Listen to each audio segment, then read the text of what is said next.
Internationalisation. क्या होता है इंटरनेशनलाइजेशन? क्या आप अपने यूज़र का अटेंशन बढ़ाना चाहते हैं कंपेयर टू यूज़र रिटेंशन?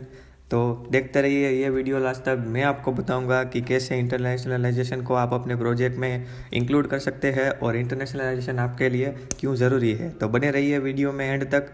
चलिए डिबग करते हैं। सबसे पहले इस टर्म के बारे में समझते हैं। इंटरनेशनलाइजेशन को शॉर्ट फॉर्म में I18N भी बोलते हैं, क्योंकि आई और एन के बीच में 18 लेटर है। I18 यानी कि एक ऐसा वेबसाइट का फीचर जिससे यूज़र अपनी लैंग्वेज में वेबसाइट को देख सकता है। सपोज़ करिए कि आपकी वेबसाइट इंग्लिश में है और आपकी वेबसाइट की रिपोर्ट ये बताती है कि चाइना से भी ट्रैफिक आ रही है, बट वहाँ पे यूज़र रिटेंशन कम है क्योंकि वो आपकी वेबसाइट को समझ नहीं पा रहे। तो इस केस में आप अपनी वेबसाइट में I18 का फीचर डाल सकते हैं कि उसमें आपको कुछ नहीं करना, एक सिंपल सा लैंग्वेज सिलेक्शन या तो फिर आप एक ड्रॉप डाउन दे सकते हो कि जहाँ पे यूज़र आके वो अपनी लैंग्वेज को सिलेक्ट कर सकता है। बातें तो बहुत सारी हो गई, चलिए अब इसको इम्प्लीमेंट करते हैं। सपने तो बहुत बड़े देख लिए, अब इसको पूरा भी करते हैं। तो सबसे पहले मैं आ जाता हूँ अपनी कंप्यूटर स्क्रीन पे। कंप्यूटर स्क्रीन पे आप देख रहे हो कि मैंने गूगल का अकाउंट पेज खोल रखा है। तो वहाँ पे हम पहले चेक करते हैं कि गूगल इसको किस तरीके से इम्प्लीमेंट कर रहा है और हम भी उसको सेम तरीके से इम्प्लीमेंट करने की कोशिश करेंगे। तो अभी हम चले जाते हैं सीधे लास्ट में। लास्ट में आप देख रहे हो कि यहाँ पे एक ड्रॉप डाउन है कि जिसको आप ओपन करेंगे ना, तो यहाँ पे मल्टीपल लैंग्वेजेस का सपोर्ट है। मतलब गूगल इन सारी लैंग्वेज में ये पेज ट्रांसलेट कर सकता है। सपोज करिए कि हम हिंदी यहाँ पे करते हैं तो पूरा पेज हिंदी में ट्रांसलेट हो जाएगा। उसी तरीके से हम कोई दूसरी लैंग्वेज यहाँ पे सिलेक्ट करेंगे तो दूसरी लैंग्वेज में भी वो कन्वर्ट हो जाएगा। सपोज़ कि यहाँ पे उसने फ्रेंच में कन्वर्ट कर दिया। तो अभी इसी सेम वेबसाइट फीचर को हम अपने प्रोजेक्ट में कैसे बिल्ड करेंगे वो भी हमको देखना पड़ेगा। तो आपने अगर मेरा पिछला वीडियो देखा हो तो मैंने इसी पेज को लेकर Next.js और टेलविंड में वीडियो बनाया था कि पूरा का पूरा मैंने इसका रेप्लिका बनाया हुआ है। अगर आपने वो वीडियो नहीं देखा तो राइट साइड पे आपको वो कार्ड आ रहा होगा कि वहाँ से जाके ज़रूर देखिए उसको। तो चलिए इसको इम्प्लीमेंट करने के लिए हमको कुछ पैकेजेस की ज़रूरत पड़ती है Next.js में कि I18 का वो सपोर्ट देता है। तो उसके लिए हम यहाँ पे सर्च करेंगे कि I18 Next.js। तो यहाँ पे देखिए सबसे पहले गिटहब की रिपोजिटरी आती है, उसको हम ओपन कर लेंगे। तो ये गिटहब रिपोजिटरी हमें स्टेप बाय स्टेप गाइड करती है कि हमको I18 का सपोर्ट अपने Next.js एप्लीकेशन में कैसे ऐड करना है। तो सबसे पहला यहाँ पे स्टेप है कि आपको ये 3 पैकेजेस इंस्टॉल करने रहते हैं। तो ये 3 पैकेजेस तो मैंने सबसे पहले मैंने इंस्टॉल कर ही लिए है, तो मैं इसको दोबारा नहीं करूँगा। तो चलिए हम अपने चले जाते हैं प्रोजेक्ट में। तो प्रोजेक्ट में भी आप देख रहे हो कि मैं आपको पैकेज जेसन फाइल दिखा देता हूँ। तो यहाँ पे ये देखिए 3 पैकेजेस मैंने इंस्टॉल कर रखे हैं पहले से ही। तो इसको हम इंस्टॉल नहीं करेंगे। अब हम चलते हैं अगले वाले स्टेप पे। अगले वाला स्टेप है कि एक पब्लिक फोल्डर के अंदर लोकलिस्ट फोल्डर बनाना है। तो उसको भी हम बाद में देखेंगे, पहले देखते हैं कि ये कॉन्फ़िग फाइल का सेटअप कैसे करते हैं। तो इसका सेटअप तो बहुत इजी है, मतलब कुछ नहीं करना। यहाँ पे खाली एक हमको एक फंक्शन ये रहता है I18N, उसको खाली हमको एक्सपोर्ट करना रहता है। तो ये वाली फाइल को भी हम अपने प्रोजेक्ट स्ट्रक्चर में बना लेंगे यहाँ पे। ओके, ये मैंने नाम वहीं से कॉपी कर लिया और यहाँ पे हम एक्सपोर्ट करेंगे ये I18 का ऑब्जेक्ट। तो अभी इसको थोड़ा समझते हैं। I18 का ऑब्जेक्ट एक्सपोर्ट करने का रीज़न ये है कि सबसे पहले डिफ़ॉल्ट लोकली यानी कि आपकी जो मेन लैंग्वेज है वो सबसे पहले ओपन होगी। मतलब कि अगर सपोज करिए कि मैंने यहाँ पे इंग्लिश रखी है तो सबसे पहले इंग्लिश में मेरा पेज ओपन होगा। अगर मैं हिंदी यहाँ पे रख दूँ तो बाय डिफ़ॉल्ट मेरा पेज हिंदी में ओपन होगा। और लोकल लिस्ट में मैं कौन कौन सी लैंग्वेज का सपोर्ट दूंगा वो यहाँ पे मैं ऐड कर सकता हूँ। हमारे केस में मैं अभी के लिए 3 लैंग्वेज का यूज़ करने वाला हूँ, इंग्लिश, हिंदी और गुजराती। तो वो मैं यहाँ पे ऐड कर देता हूँ। चलिए ओके। अभी ये जो हमने ऑब्जेक्ट बनाया उसको हमको Next.js की कॉन्फ़िग फाइल में इंपोर्ट करना रहता है। तो यहाँ पे हम इसको इंपोर्ट भी कर लेंगे कि कॉन्स्ट करके फिर रिक्वायर। अभी यह प्योर .js फाइल है इसलिए हमको इस तरीके से इंपोर्ट करना रहता है। बाकी आप देखते होंगे कि एक इंपोर्ट बाकी हम रेगुलर इस तरीके के इंपोर्ट करते हैं कि इंपोर्ट फ्रॉम इस तरीके से। तो यहाँ से हम लेंगे i18, ओके, और इसको यहाँ पे ऐड कर देते। अभी फर्ज करिए कि आपका सर्वर यहाँ पे चल रहा हो, तो अगर कभी भी आप Next.js फाइल में चेंज करेंगे तो आपको सर्वर आपका रिस्टार्ट करना पड़ता है, ताकि जो आपने नए चेंजेस करे वो इसमें रेप्लिकेट हो जाए। तो मैंने यहाँ पे अपना सर्वर स्टार्ट कर दिया। तो हम पहले देख लेते हैं कि सर्वर सही से चल रहा है कि नहीं। Local host 3000, okay. पेज अभी बिल्ड हो रहा है थोड़ा, तो इसलिए टाइम लग रहा है। ओके, अभी दूसरा स्टेप हम समझते हैं कि ये फोल्डर किस लिए बनाना पड़ता है। अभी हमने यहाँ पे 3 सपोर्ट डाले, 3 लैंग्वेज के, इंग्लिश, हिंदी और गुजराती। तो उसके लिए हमको 3 फोल्डर बनाने रहते हैं कि इंग्लिश के लिए अलग से फोल्डर, हिंदी के लिए और गुजराती के लिए। अगर आपके केस में 4 से 5 लैंग्वेज हो या 10 लैंग्वेज हो तो आपके 10 फोल्डर बनेंगे इस केस में। सभी फोल्डर में common.json फाइल रहेगी ही रहेगी, क्योंकि common.json फाइल तब यूज़ होती है कि जब अगर कोई फॉल बैक आता है कि सपोज करिए कि इंग्लिश लैंग्वेज में अभी आप फोकस कर रहे हो और इंग्लिश में कोई उसको कीवर्ड या फिर की नहीं मिली, तो वो common.json फाइल में जाएगा। अगर वहाँ पे भी उसको नहीं मिला तो वहाँ पे UI में जो आप जो की ढूंढ रहे हो वो वही UI पे दिखा देगा वहाँ पे। तो इसलिए common.json फाइल ज़रूरी रहती है। common.json फाइल में अभी के लिए हम कुछ नहीं लिखेंगे, क्योंकि अभी हम ऐसा कोई फॉल बैक यहाँ पे नहीं रख रहे, इसलिए। तो फटाफट से वो भी हम कर लेते हैं। मैंने पहले से ही एक लोकली फोल्डर अपने प्रोजेक्ट स्ट्रक्चर में बना लिया, तो मैं आपको वो दिखा देता हूँ। ओके, हम जाएंगे यहाँ पे पब्लिक फोल्डर में। यहाँ पे ये देखिए लोकलिस्ट फोल्डर है और हमारे पास 3 लैंग्वेज का सपोर्ट है, तो इंग्लिश, गुजराती और हिंदी। अभी मैं आपको जो हमारा हीरो सेक्शन है उसमें मैं ये वाला जो i18 का सपोर्ट है वो वहीं पे मैं आपको दिखाने वाला हूँ कि हीरो सेक्शन यानी कि ये वाला चेंजेस, ये जो टेक्स्ट, मेन टेक्स्ट है और इसका पैराग्राफ। अभी के लिए मैं इतने आपको डेमो करके दिखाऊंगा, बाद में आप चाहे तो अपने हिसाब से पूरी वेबसाइट को ट्रांसलेट कर सकते हैं। तो इसके लिए मैंने एक hero.json फाइल बनाई। अभी ऐसा क्यों करते हैं कि यहाँ पे देखिए हमारा सारे कंपोनेंट अलग अलग डिवाइडेड है। लाइक हीरो के लिए अलग फाइल है, फिर हेडर के लिए अलग फाइल है, फिर फुटर के लिए अलग फाइल है। तो इसलिए क्या है कि मैंने यहाँ पे भी ऐसे ही करा कि जब भी कोई एरर आए या तो फिर कुछ टेक्स्ट ऐसा मुझे मिले कि यहाँ पे कुछ एरर है, तो मुझे खाली इसी फाइल को रिफ़र करना पड़े, दूसरी कोई फाइल में मुझे छेड़छाड़ ना करनी पड़े, इसलिए। तो अभी हीरो फाइल में मैंने 2 यहाँ पे की बनाई हुई है, एक टाइटल और डिस्क्रिप्शन। टाइटल और डिस्क्रिप्शन मतलब कि ये दोनों चीज़। अभी इसको मैं इंग्लिश में कर देता हूँ अभी के लिए। अभी यहाँ पे देखिए गूगल क्या करता है कि अगर हम यहाँ पे मैं इंग्लिश लिखूँ या तो फिर इसको निकाल दूँ पूरा, खाली इतना ही लिखूँ ना, तो मुझे वो पूरी लैंग्वेज इंग्लिश में दिखाएगा, क्योंकि बाय डिफ़ॉल्ट लैंग्वेज यहाँ पे गूगल ने रखी है इंग्लिश, जैसे कि हमने यहाँ पे देखा अपनी Next.js config फाइल में। तो हम भी इसी तरीके से पूरा अपना फ्लो बनाएंगे। ओके, तो यहाँ पे ये मैंने टेक्स्ट यहाँ से ही उठाया है, ये वाला कॉपी करा और पेस्ट ही करा है, और डिस्क्रिप्शन भी सेम तरीके से। और गुजराती में ऐसे ही करा है कि टाइटल और डिस्क्रिप्शन की सेम है, खाली वैल्यू दोनों में चेंज होगी, और हिंदी में भी सेम रहेगा। ओके, अभी तक यहाँ तक आप लोगों को क्लियर है? अभी आगे चलते हैं। और हाँ, अब सबसे पहले हमारे पास हम UI देखते हैं। UI में कुछ ओके, यहाँ पे कुछ एरर आ गई आई थिंक फुटर में वो एरर। ओके, यहाँ पे एक फाइल है जो उसको नहीं मिल रही, तो इसको निकाल देंगे। ओके, उप्स, यहाँ से भी। हाँ, अभी UI में हम देखें कि हमारे पास ड्रॉप डाउन है नहीं, तो पहले तो हमको वो ड्रॉप डाउन बनाना पड़ेगा। तो सबसे पहले वो काम करते हैं, एक फोल्डर बनाएंगे, यहाँ पे लिख देंगे लैंग ड्रॉप डाउन, फिर उसके अंदर बनाएंगे हम Index.js,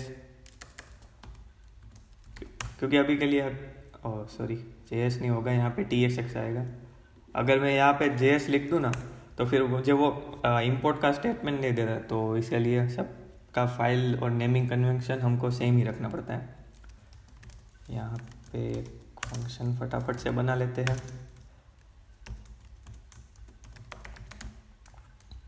और ड्रॉप डाउन के लिए हमको जो ऑप्शन वगैरह चाहिए वो मैंने पहले से ही अपनी जो कांस्टेंट फाइल है उसी में ही मैंने बना लिए थे, तो वो मैं अभी आपको दिखा दूंगा। तो यहाँ पे हाँ, ये जो लेंग ड्रॉप डाउन है वो मैंने पहले से ही यहाँ पे बना रखा है। तो इसके लिए मुझे यहाँ से ही मैं अपने जो लेबल है इंग्लिश, हिंदी और गुजराती, और जो मेरी वैल्यू है वो इसी तरीके से आएगी कि ENGU और HI की कोड वर्ड करके। अभी यहाँ पे मैं मैप फंक्शन चलाऊंगा इसके ऊपर, इसको ओपी कर देते हैं। यहाँ पे हम प्रिंट करेंगे ऑप्शन अपने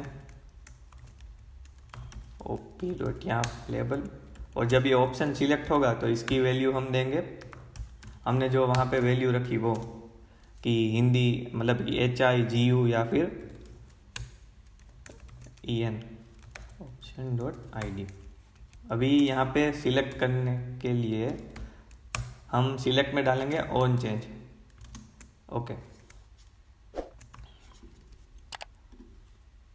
तो अगर आपको मतलब रिएक्ट का या फिर नेक्स्ट.जेएस का थोड़ा बहुत आइडिया हो, तो जब हम इनपुट फंक्शन या तो फिर सिलेक्ट फंक्शन में जब ऑन चेंज मेथड रखते हैं तो वो हमको एक इवेंट ऑब्जेक्ट देता है, जिसके अंदर से हम अपना जो टारगेट हमारा लाइक जो ये वाला सिलेक्ट है उसके अंदर की हम वैल्यू या फिर उसको हम कुछ भी नेटिव मेथड HTML की चेंज कर सकते हैं उसके लिए।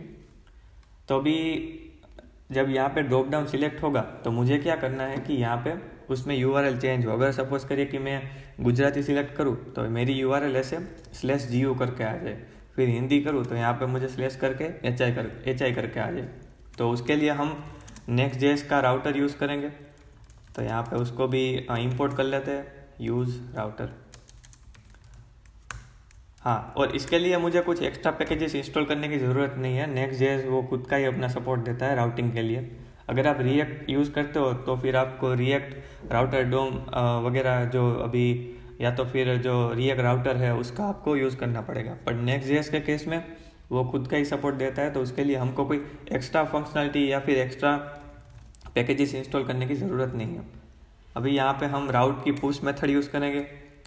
अभी यहाँ पे आप अगर सपोज करिए कि यहाँ से आप कोई ड्रॉप डाउन चेंज करके दूसरे पेज में कन्वर्ट मतलब यूज़र को भेज रहे हो, तो यहाँ पे उस पेज का नाम दे सकते हो। बट हमारे केस में तो ये सिंगल पेज एप्लीकेशन है, तो इसके लिए यहाँ पे हमारा कुछ नाम नहीं रहेगा। और दूसरा जो ऑप्शन है वो हमको URL एक दूसरी देनी पड़ती है कि इस URL को इस तरीके से डिफाइन करें, मतलब इसको ऐसे दिखाए। तो हमको वो चीज़ भी नहीं करनी, उसके लिए मैं यहाँ पे इसको अनडिफाइंड लिख देता हूँ। और अभी हमको जो लैंग्वेज का सपोर्ट चाहिए उसके लिए वेरिएबल रहेगा लोकली करके, जो पहले से ही राउटर है वो सपोर्ट उसको देता है। बाय डिफ़ॉल्ट वो इंग्लिश रहता है, बट अभी हमने जो i18 का सपोर्ट डाला अपने प्रोजेक्ट में, तो अभी उसको हम एक्सेस कर सकते हैं। तो इसके लिए यहाँ पे लोकली, और उसके अंदर जब हम यहाँ पे टारगेट चेंज होगा हमारा, उसकी वैल्यू यहाँ पे पेस्ट कर देंगे। तो अभी चलिए इसको UI में देख लेते हैं कि ये चल रहा है कि नहीं। इसको रिफ्रेश कर लेते हैं पहले। ओके, सॉरी मैं यहाँ पे इंपोर्ट करना भूल गया, तो फटाफट से जाते हैं हम अपनी फूटर फाइल में, और यहाँ पे हम दे देंगे लैंग्वेज ड्रॉप डाउन। ओके, अभी आप यहाँ पे देख सकते हो कि ड्रॉप डाउन आ गया। अभी के लिए मैं स्टाइलिंग को इतना फोकस नहीं करना चाहता, क्योंकि अभी मैं आपको फंक्शनलिटी समझा रहा हूँ, तो स्टाइलिंग हम बाद में भी कर सकते हैं। अभी यहाँ पे सपोज इंग्लिश है, तो अभी मैं गुजराती करूँ, वे देखिए यहाँ पे हमारी URL चेंज हो गई, /GU करके आ गया। अभी सेम करते हैं हिंदी के लिए, हिंदी सिलेक्ट करूँ तो यहाँ पे हिंदी आ गई। अभी सपोज मैं इसको रिफ्रेश करता हूँ, तो यहाँ पे ये देखिए यहाँ पे फिर से ये इंग्लिश ही आ गया। इसको हमको परसिस्टेंट रखने के लिए यहाँ पे हम सिलेक्ट की वैल्यू डिफाइन कर देंगे, वैल्यू, और वैल्यू क्या होगी, राउट डॉट लोकली। जो भी राउट का जो लोकली वेरिएबल होगा वही हमारी वैल्यू होगी। तो अभी ये देखिए हिंदी आ गया। सपोज करें कि मैं गुजराती करता हूँ और रिफ्रेश करता हूँ, ये देखो ऊपर URL /GU। अभी हम नीचे चले जाएंगे तो गुजराती, बराबर सही चल रहा है। ओके, तो अभी आगे के स्टेप फॉलो करते हैं उस गिटहब की रेपो में से। अभी यहाँ पे एक हमको दिया है कि हमको हमारा जो मेन एप्लीकेशन है उसको एक हाई ऑर्डर कंपोनेंट से रैप करना पड़ता है। हाई ऑर्डर कंपोनेंट यानी कि रिएक्ट का वो एक कंसेप्ट है कि लाइक सपोज करिए कि आपका कोई एप्लीकेशन है, उसमें एक कंपोनेंट लाइक फ्रीक्वेंटली यूज़ हो रहा है, तो उसको आप एक हाई ऑर्डर कंपोनेंट बना सकते हो। उसमें क्या रहता है कि आपकी जो कोर फंक्शनलिटी वो सब वगैरह रहती है, जो सभी कंपोनेंट में यूज़ होती है, उसको आप एक मेन कंपोनेंट में डाल दो और उस कंपोनेंट से आप जो आपकी मेन फाइल है उसको रैप कर दो। तो उससे क्या होगा कि आपके जितने भी सारे चिल्ड्रन कंपोनेंट होंगे या तो फिर चाइल्ड कंपोनेंट होंगे, वो सभी उस मेथड को एक्सेस कर सकते हैं बिना किसी प्रोप्स भेजने से, या तो फिर जो हम हायरार्की फॉलो करते हैं कि भाई पेरेंट से फिर एक प्रोप भेजा चिल्ड्रन को, अगर उस चिल्ड्रन के सब चिल्ड्रन है तो उसको भी आपको उसको प्रोप्स भेजना पड़ेगा उसके अंदर वैल्यू यूज़ करने के लिए। तो हाई ऑर्डर कंपोनेंट इसलिए रहता है कि बिना किसी प्रोप्स को भेजने से अच्छा एक मेन कंपोनेंट बना दो कि जिससे जितने भी कंपोनेंट हो गए उसके अंदर वो एज अ प्रोप ही काम करेगा। बट आपको वन बाय वन उसको डिफाइन नहीं करना पड़ेगा कि पेरेंट में लिखा, फिर चिल्ड्रन में भी लिखा, फिर उसके चिल्ड्रन में भी लिखा, इस तरीके से। तो इसको हम इंपोर्ट कर लेते हैं अपने _app फाइल में।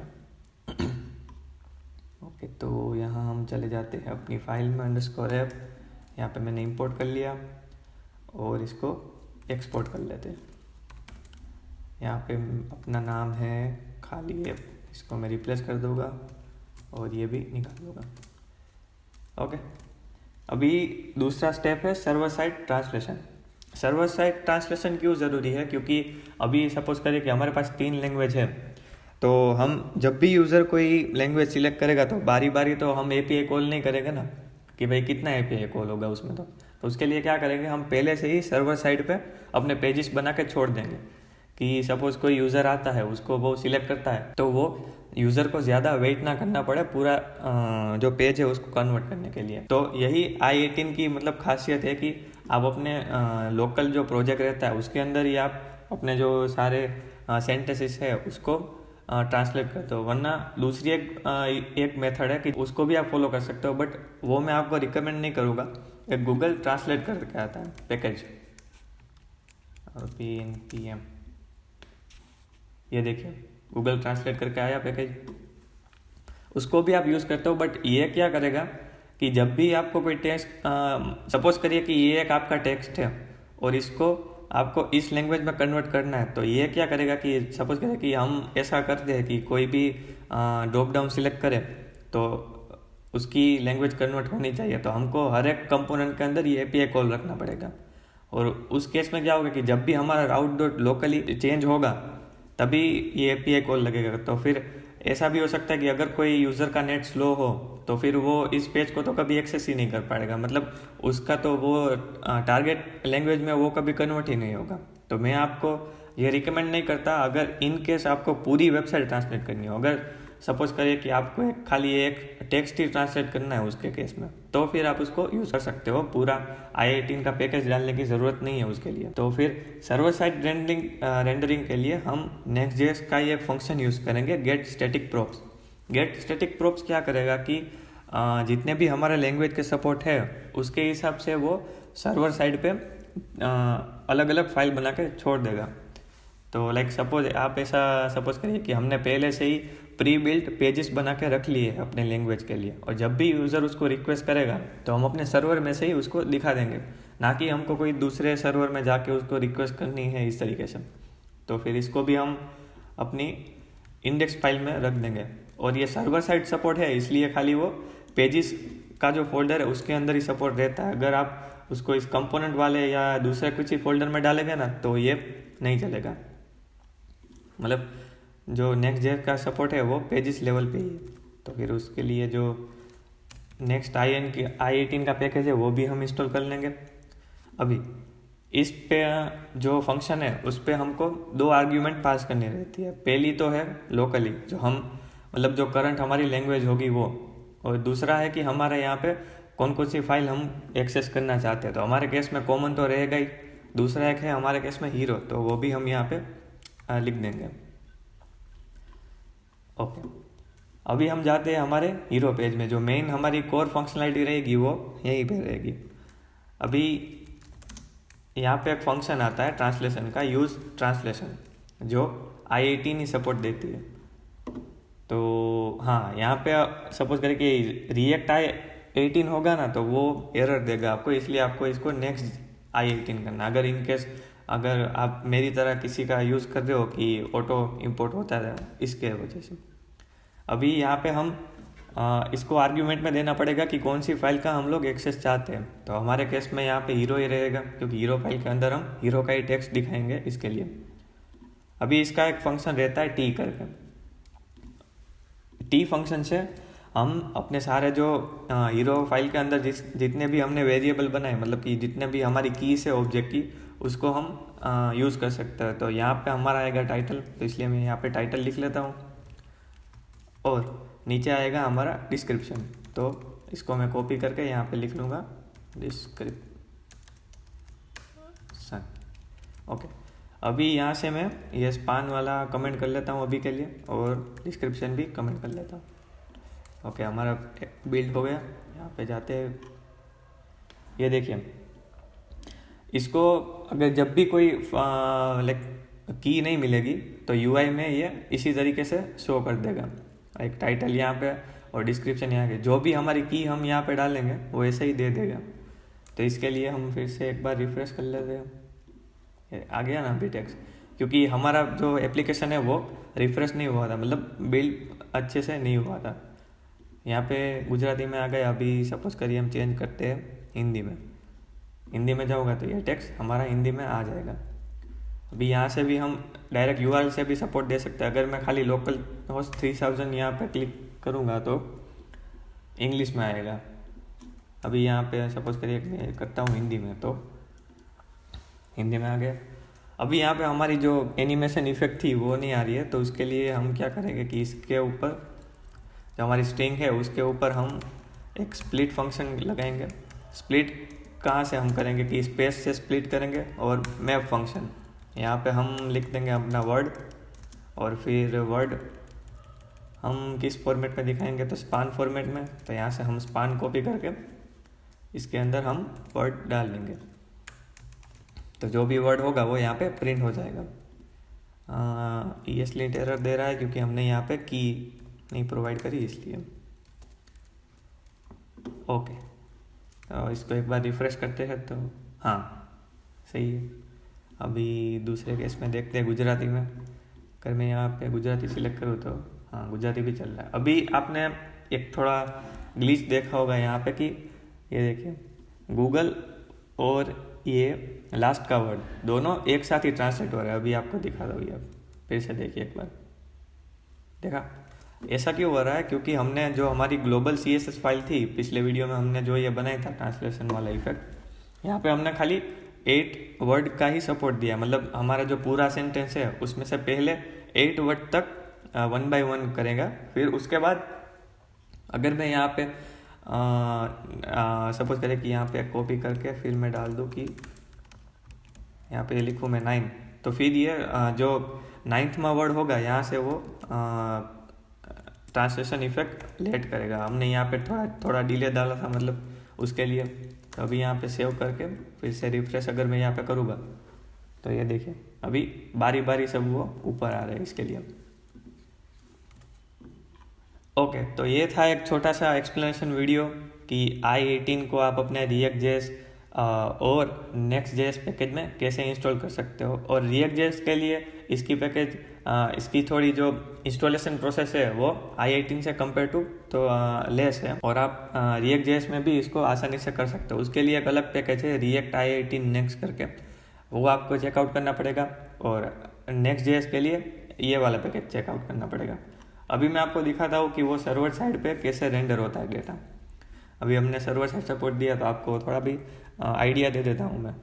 तो उसके लिए हम क्या करेंगे कि npm run build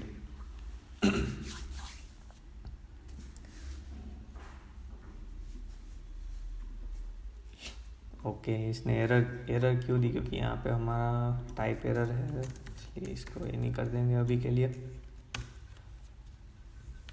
अगर आप Next.js यूज़ कर रहे हो तो इसका आपको ये छोटी छोटी बातों का थोड़ा ध्यान रखना पड़ेगा, क्योंकि Next.js का प्रोजेक्ट अगर टाइप एरर भी होगी तो वो बिल्ड नहीं करेगा, क्योंकि Next.js है वो पूरा टाइपस्क्रिप्ट के ऊपर डिपेंडेंट है।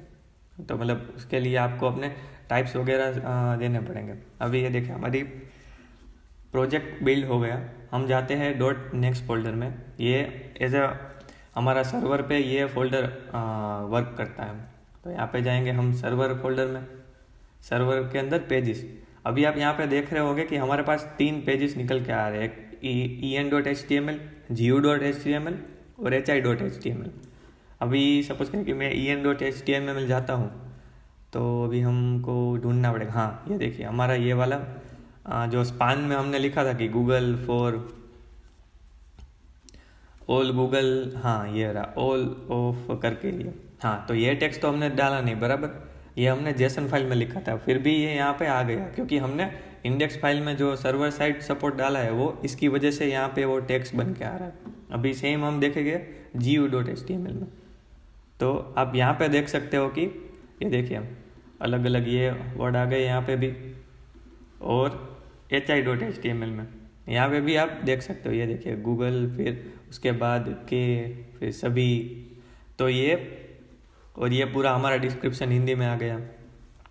तो यही Next.js की एक खास बात है कि वो सारे पेजेस है वो अपने सर्वर साइड पे स्टोर करके रख देता है। अगर हम सर्वर साइड रेंडरिंग चूज़ करते हैं तो मतलब हमारे यूज़र को वो एक बेस्ट एक्सपीरियंस रहता है कि हम उसको कम से कम टाइम में ज़्यादा से ज़्यादा चीज़ डिलीवर कर सकते हैं। तो अभी के लिए इस वीडियो को इतना ही रखते हैं, क्योंकि यह बहुत छोटा वीडियो था कि खाली आपको एक गाइडेंस देने के लिए कि भाई Next.js प्रोजेक्ट में आप i18 का सपोर्ट कैसे दे सकते हो। अगर वीडियो अच्छा लगे तो कमेंट डालना, बुरा लगे तो भी कमेंट लिखना, मैं अपने हिसाब से इम्प्रूव करने की कोशिश करूँगा। अगर आपके पास कोई डाउट हो रिएक्ट, नेक्स्ट या फिर फ्रंट एंड वेब डेवलपमेंट में किसी भी टॉपिक ऊपर, तो आप कमेंट में लिख सकते हो। मैं ट्राई करूँगा, अपनी पूरी से पूरी कोशिश करूँगा कि आपके सारे डाउट क्लियर हो जाए। और जाने से पहले एक बात तो बताना भूल ही गया कि इस प्रोजेक्ट का लिंक मैं डिस्क्रिप्शन में डाल दूंगा, तो आप वहीं से मेरी गिटहब रेपो में से आप उस प्रोजेक्ट को एक्सेस भी कर सकते हो। और ये प्रोजेक्ट फ्री टू यूज़ है, अगर आपको अपने पोर्टफोलियो में डालना है तो वो भी आप कर सकते हो बिना किसी झंझट। और ऐसे ही वीडियो देखने के लिए फॉलो करते रहे इनसाइडर आकाश को, यानी कि मुझे। थैंक यू सो मच, मिलते हैं अगले वीडियो में। टिल देन डिबग करते रहिए।